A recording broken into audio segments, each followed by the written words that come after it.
அடேங்க அப்பா, நீ ரொம்ப தில்லானவன்பா. திருட்டு பொருள் மேல தைரியமா கைய வச்சுட்டு நிக்கிறிய.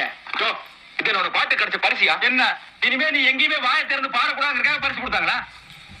வைத்தறிச்சல். ஆமா, உன் பாட்டுக்கே இவ்வளவு பெரிய வெள்ளிக்கிண்ணம் கொடுத்தா சினிமாவில நல்லா பாடுறவங்களுக்கு வீட்டு எழுதி கொடுப்பாங்களா? யாரு பாடினாலும் எனக்கு தான் முதல் பரிசு.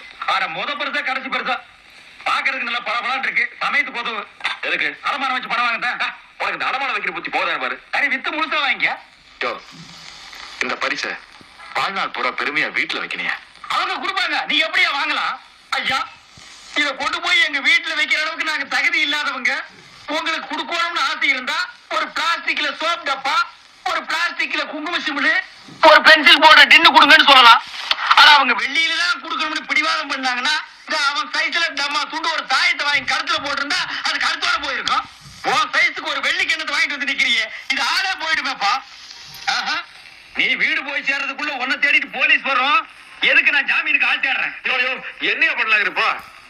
சிங்காரம் கேட்டு திரைக்கு போறதுக்குள்ளே ஆட கொடுத்தவங்கிட்ட திருப்பி கொடுத்துடு தம்பி, கொடுத்தவங்கிட்ட திருப்பி கொடுத்துடு, அட கொடுத்தவங்கிட்ட திருப்பி கொடுத்துடு.